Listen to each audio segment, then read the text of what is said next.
5, 4, 3, 2, 1, go!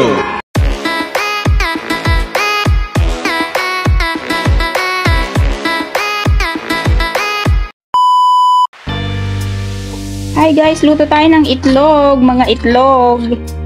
Itlog ng chicken. Ayan. Ay ko. At saka itlog ng langgam. Promise, itlog nga ng langgam to. Nakatikim na ba kayo nito? Kumain na ba kayo nito? Itlog ng langgam? Masarap na siya. Masarap siya. Ngayon ko lang na ngayon ko lang ang tawag doon, na-enjoy.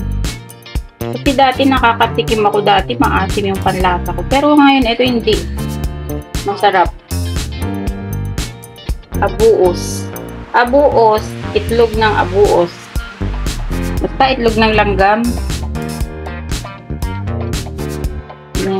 Ginisa lang siya sa sa kamatis, sibuyas, bawang, kamatis, at saka ang pampaalat niya ay may konting bagoong. Tapos nilagyan lang ng konting magic sarap. Yan. Masarap siya, promise. Nasarapan na dati hindi ko makain. Yan. Pagkain ng exotic food pala to. FYI. This is an exotic food. Oh, wala naman siyang langgam eh. Kung may nakikita ba kayong langgam? Walang langgam yan. Puro yan itlog. Ang lalaking itlog. Pag ninuya mo yung itlog na yan, tumutunog sa bunganga. Pag ninunguya, tumutunog. Ang itlog ng langgam. Wow. Promise, masarap.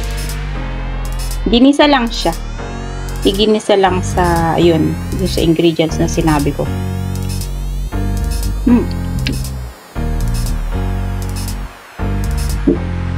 Yan.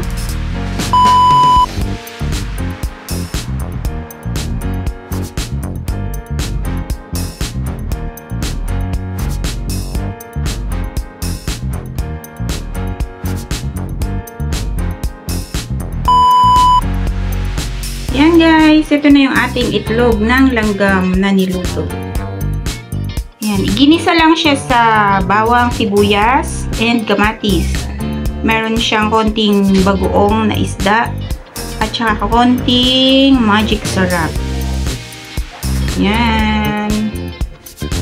Masarap to, promise. Ang itlog ng langgam na pula. Pag ninuya ay tumutunog sa bunganga. Yan. Enjoy. Enjoy. Enjoyin ko yung pagkain. Tara, kain tayo. Kain tayo, guys.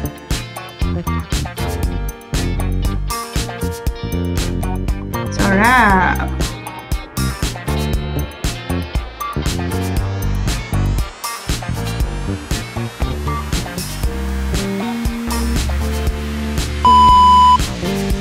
Hi guys, ayan, nasa bahay na ako. At ito yung aking take out galing sa probinsya. Ang exotic foods ng Abra.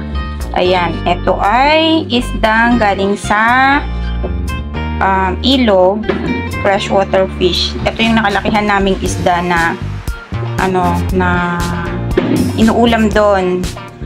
So, ito kapag binili mo siya ngayon, maliliit. Mahal na siya. Mahal siya actually. Kasi mahirap tulihin. Ayan. Kinukuha to sa ilog, sa Carayan. So, yan. Pinaksiw ko muna to doon. Ay, pinaksiw pala ng nanay. Si nanay pala nagpaksiw nito. Tapos yan, pinauwi sa akin. Ako lang naman kakain. Ewan ko si Janice kung kakain siya. Ayan, paksiw lang yung pagkakaluto nito. Share ko lang sa inyo. Pero masarap to. Ayaw nila kasi mabuhangin daw. Tapos, ito. This one, ulam ko to kagabi doon. So, nag-set aside ako ng iuwi ko dito kasi gusto ko nga ipatikim sa kanila. Kaso, tinitignan pa lang nila, parang ayaw na nilang kumain. Masarap kaya? O, ang abuos. Ano to? Ant eggs. Yan, maprotein na kaya to, exotic food to. Considered as exotic food ng Pilipinas. Tapos sa ibang bansa, marami na ring marami na ring bansang kumakain ng ant egg. Kasi nga malakas yung protina na galing sa kanila. Masarap naman siya. Huwag mo lang kakainin yung mismong ant kasi medyo maasim-asim yun. Pero yung egg niya, masarap siya, malinamnam, magata. Ayan. Full of protein yan. So, lalagay ko dito kung ano yung ibang benefits na makukuha dito sa abuos na to. In Ilocano, it's abuos. Hindi ko alam yung term sa Tagalog, wala ata. Pero sa English, syempre, ant egg. Tapos, meron din siyang term sa ibang language. Yan ang aking ulam ngayon. Kain tayo, guys. Ininit ko na lang to actually. Kasi luto na siya pagdala ko. Ngayon, ininit ko na lang siya. Ayan, ang ulam ni Weng BTE. Thank you for watching. Bye. Short lamang lang naman ini. Bye-bye.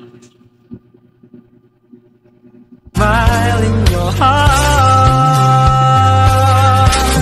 You brighten my day, showing me my direction. You're coming to me.